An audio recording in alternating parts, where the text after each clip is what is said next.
কাটাল রানী এক মহা আইনি চ্যালেঞ্জে পড়েছে, এমনই আইনি ঝামেলায় পড়েছে যে আঙ্গের এখনই ব্যান্ড পার্টি বাজায় মিছিল করা উচিত। পার্টি সং দিয়া এডিটেশন দেন পার্টি সং দেন।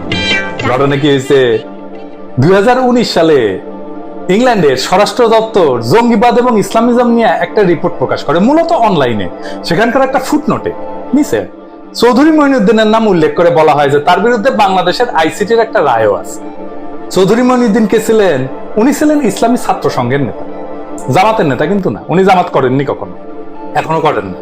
1971 উনি পূর্বদেশ নামে একটা পত্রিকার একজন তরুণ সাংবাদিক ছিলেন। 16 ডিসেম্বরের পরে ওনার নামে নানা ধরনের উদ্ভট প্রচারণা শুরু করে আতিকুর রহমান বলে একজন, তারই সহকর্মী, পূর্বদেশে চাকরি করত।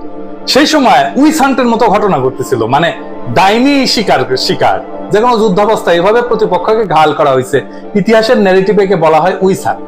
আমেরিকা হয়েছে কোল্ড ওয়ারের জামানায়, কমিউনিস্ট নাম দিয়ে প্রতিপক্ষকে ঘায়াল করা হয়েছে। আপনাদের তো হাল আমলের বিখ্যাত অস্কার বিজয়ী সিনেমা ওপেনহাইমার দেখছেন, তাই না?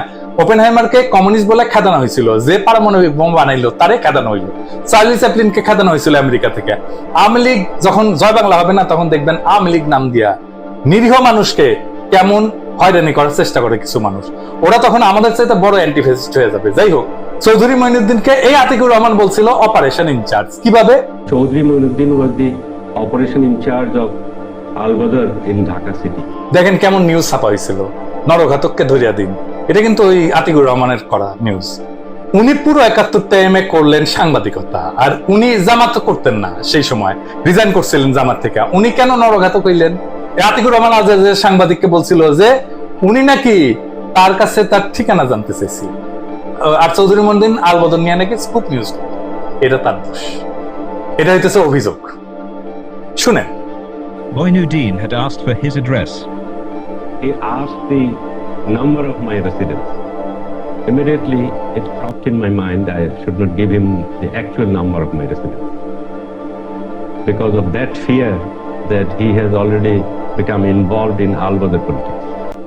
To go to documentary evidence produced and broadcast here in the United Kingdom some years back, considered at least abroad to be one of the seminal investigations into the events of 1971. Documentary evidence in which your former colleague and editor Atikur Rahman on the Porbadesh newspaper that you worked on in 1971 says that you were able to produce exclusive scoops about al-Badr because, he says, you had unique information about al-Badr, because in fact he says you sat on the central committee of al-Badr. মানে আল-বদর কাউকে ধরে নিয়ে যাবে, সে ভিকটিমের কাছ থেকে জানতে চাইবে যে তোমার ঠিকানা দাও আমারে। আরে কারো ঠিকানা দেওয়ার জন্য কারো জিজ্ঞেস করতে হয়? সে তো তার পিছের লোক লাগাই দিবে এবং তার পিছে যায় তার বাসা দেখে আসবে। এই আতিকুর রহমান চৌধুরী মঈনুদ্দিনের পিছে লাগিয়েছিল। কেন লাগিয়েছিল সেটা আমাদের কিছু অনুমান আছে, সেটা আমরা পরে দেখবো। সে তার ক্ষতি করার জন্য উইসা পড়ে লাগে, তাই মারা গেছে, খোদা তাআলা তারে মাফ করুক। কিন্তু 16 ডিসেম্বরের পরে চৌধুরী মঈনুদ্দিনের বিরুদ্ধে পূর্ব দেশে একটা রিপোর্ট ছাপানোর জন্য সে জমা দেয়। এই রিপোর্টটাই সম্পাদক এটা নাকচ করে দেয়। সম্পাদক কে ছিল জানেন? যাই হোক, ওই প্রসঙ্গে পরে আসতেছি। আতিকুর রহমান দুইটা ডাহা মিছা কথা কইছিল। এক নাম্বার, সে চৌধুরী মঈনুদ্দিনের বস ছিল। শুনেন। In 1971, Moinuddin worked here at the Purbadesh newspaper in Dhaka. His superior was Atikur Rahman. না, সে চৌধুরী মঈনুদ্দিনের বস ছিল না। চৌধুরী মঈনুদ্দিনের সিনিয়র ছিল কামাল লোহানী, আর ভারপ্রাপ্ত সম্পাদক ছিল এহসানুল হায়দার চৌধুরী। সে এহসানুল হায়দার চৌধুরী হচ্ছে শহীদ বুদ্ধিজীবী মোফাজ্জল হায়দার চৌধুরীর ছোট ভাই। আতিকুর রহমান যখন সে বানোয়াট গল্প ছাপানোর জন্য জমা দেয় এহসানুল হায়দার চৌধুরীকে, তার বড় ভাই শহীদ হয়েছে, কিন্তু সে ওই লেখা ছাপতে চায় নাই। পরে তাকে আতিকুর রহমান অস্ত্রধারীদেরকে আইনা তাকে ছাপতে বাধ্য করে ওই নিউজটা। After the end of the war, Atikur Rahman wrote a story that made front-page news across Bangladesh, naming Chaudhry Moinuddin as a member of the al-Badr. তখন তো সবার হাতে হাতে অস্ত্র, কে মুক্তিযোদ্ধা কে রাজাকার কি অস্ত্র ঘুরে বেড়াচ্ছে। অস্ত্রধারীকে এনে তাকে বন্দুক ধরে তাকে ছাপতে বাধ্য করে এই নিউজটা, এই আতিকুর রহমান। আর দুই নাম্বার মিছা কথা হইতেছে আব্দুল খালেক মজুমদার ঢাকা নগরের জামাতের নেতা ছিল। এই দেখেন তাকে ধরার নিউজ। তাকে ধরে 16 ডিসেম্বরের পর তাকে প্রচুর মারধর করে। সে নাকি লিখিতভাবে তারে বলছিল যে চৌধুরী মঈনুদ্দিন আল-বদরের অপারেশন ইনচার্জ ছিল। এটাই হইতেছে একমাত্র প্রমাণ। শুনেন। Short edition, Atikur Rahman intervened when a member of the Jamaat, Khalek Majumdar, was being tortured.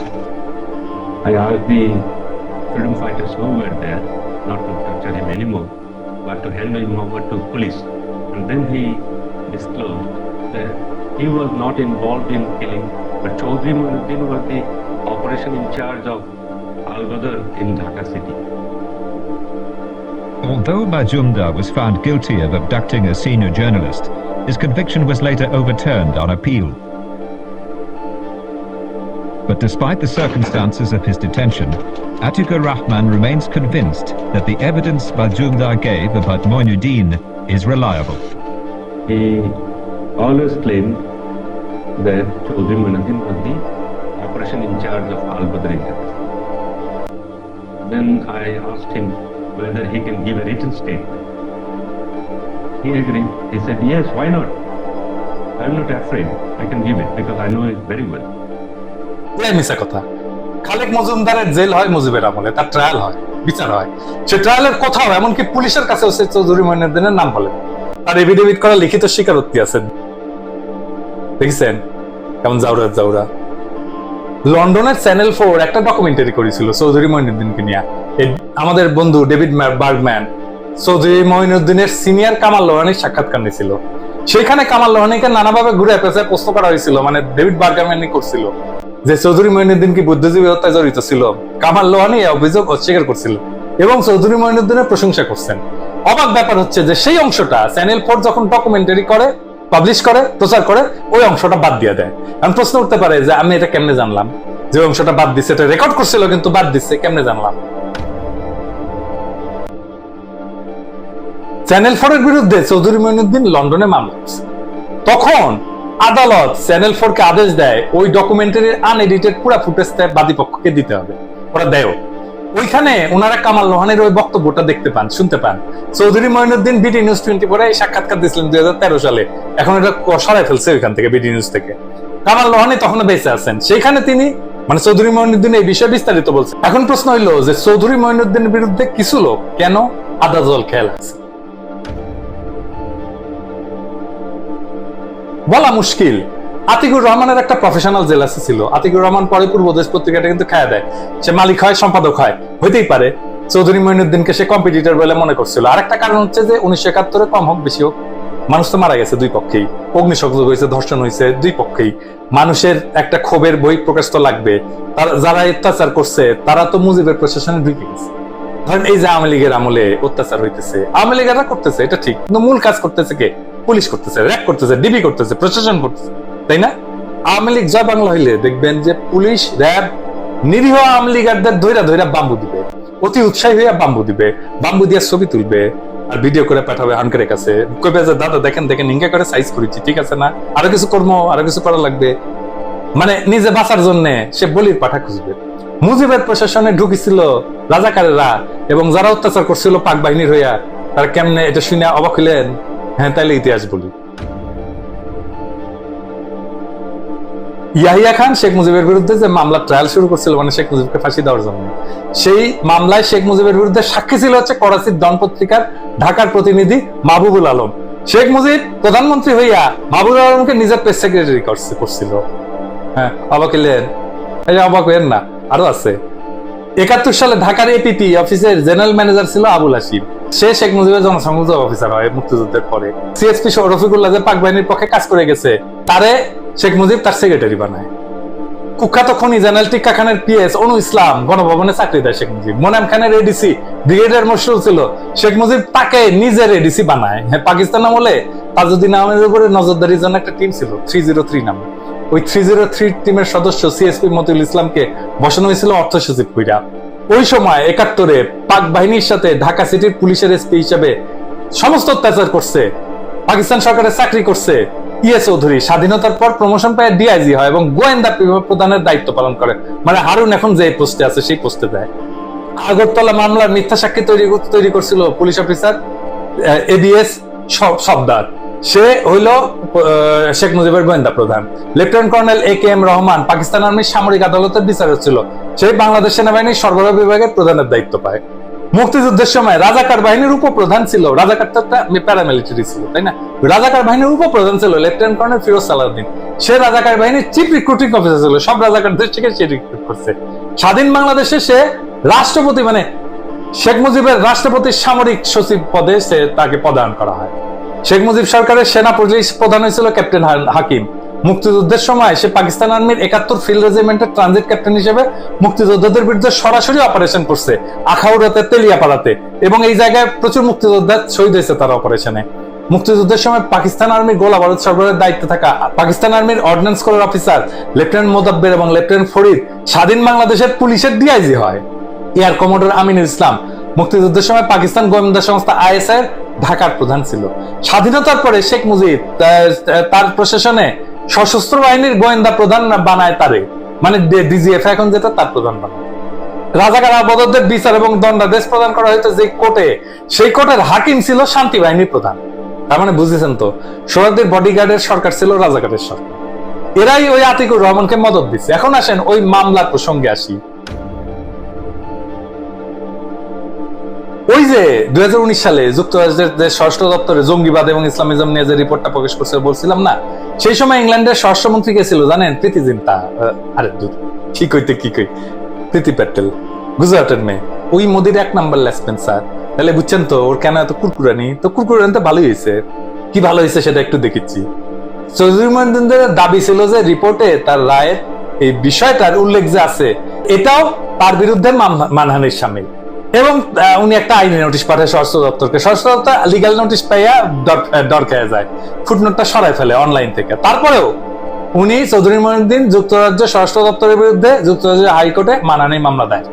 এবং মহিউদ্দিনের খুব সাফ বক্তব্য ছিল যে বাংলাদেশের আদালতের রায়কে সূত্র হিসেবে ব্যবহার করার বিষয়টাই ওনার জন্য মানহানিকর, কারণ বাংলাদেশের আইসিটির কোন ধরনের গ্রহণযোগ্যতা নাই। সুতরাং আইসিটির মাধ্যমে 1971 যে ধরনের ইতিহাস প্রতিষ্ঠার চেষ্টা করা হয়েছে, যাদের বিরুদ্ধে অভিযোগ এবং রায় দেওয়া হয়েছে, তার সবই ভিত্তিহীন।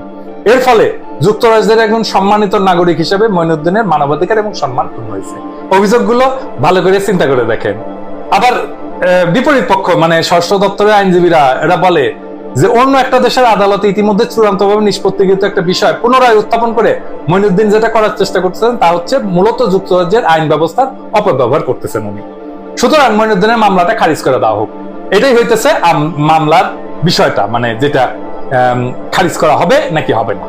তার মানে পরোক্ষভাবে এই মামলার অন্যতম বিচার্য বিষয় হয়ে দাঁড়াইছে যুক্তরাজ্যের আদালতে আইসিটি আর বাংলাদেশের বিচার ব্যবস্থার গ্রহণযোগ্যতা আছে, ঠিক কিনা বলেন? এই রায় চৌধুরী মহিউদ্দিনের পক্ষে গেছে, মানে এটা খারিজ হয় নাই, আলহামদুলিল্লাহ। তাইলে হাঙ্কারে কি লাভ আর কারাল রানীর কি বাস? হাঙ্কারে কি লাভ হয়েছে সেটা আর আমার কইতে হবে না। একজন আওয়ামী লীগার রায়হান রশিদ রায় হওয়ার আগে আশঙ্কা প্রকাশ করে লিখছিল চ্যানেলায়, যদি চৌধুরী মহিউদ্দিন এই মামলায় জিতা যায় তাহলে কি হবে। আমি ওইখান থেকে কইয়া এসে 4টা সম্ভাবনার কথা বলছিল। 1 নম্বর হচ্ছে, যদি চৌধুরী মহিউদ্দিনের পক্ষে রায়টা যায় তাইলে সেই রায়টা দেশে বিদেশে আইসিটির পুরো প্রক্রিয়া এবং প্রত্যেকটা বিচারের রায়কে চূড়ান্তভাবে প্রশ্নবিদ্ধ করবে এবং যুক্তরাষ্ট্রের আদালতের রায় শক্তিশালী হাতিয়ার হয়ে উঠবে হাসিনা বিরোধীদের হাতে। এইটা নাকি 4টা সম্ভাবনার মধ্যে সবচেয়ে কম ক্ষতিকর, বাকিগুলো নাকি আরো বেশি ক্ষতিকর এবং সুদূর প্রসারী।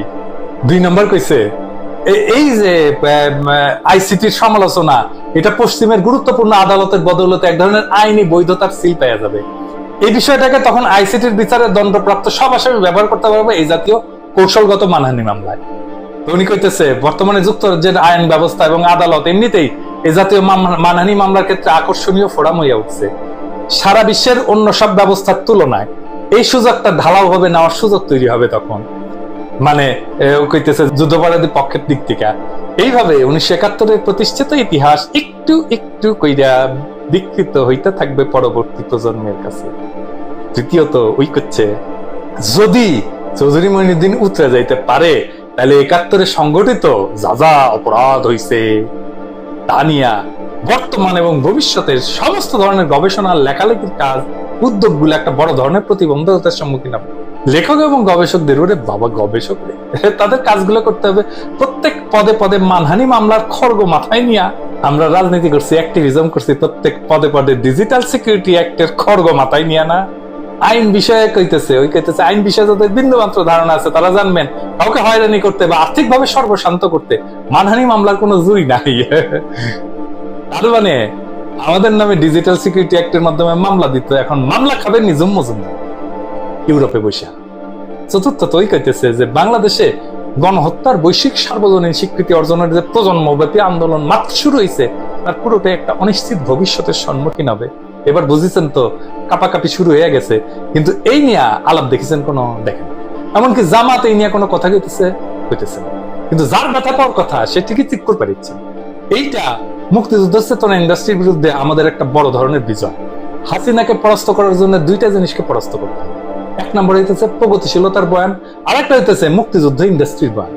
পরিবর্তনটা হয় প্রথমে বয়ানে মাথায়, তারপরে রাস্তায় বিজয় আসে। আমাদের বয়ানের বিজয়ের রাস্তায় আমরা আরো আগায় গেলাম। রাস্তার লড়াই তৈরি করেন। হাসিনা তার ক্ষমতার সময়ে এর চাইতে দুর্বল অবস্থায় কখনো পড়ে নাই। এটাই আন্দোলন শুরু করার উপযুক্ত সময়। সকল রাজনৈতিক দলকে আহ্বান জানাই, মাঠে নামেন, সমস্ত শক্তি নিয়ে মাঠে নামেন। বাংলাদেশে বুকসিরা ইন্ডিয়ান ট্রেন নিয়ে যাওয়ার যে ষড়যন্ত্র চলতেছে সেইটা ঠেকায় দিতে মাঠে নামেন। এইটা চুপ কইরা বসে থাকার টাইম না, লড়াইয়ের সময়। ইন্ডিয়ার ট্রেন আমরা রুইখা দেবো ইনশাল্লাহ। আমরা আমাদের সর্বশক্তি দিয়ে এই ট্রেন, এই লড়াইয়ের ট্রেন। রাজনৈতিক দলের ভাইরা আপনারা মিস কইরেন না।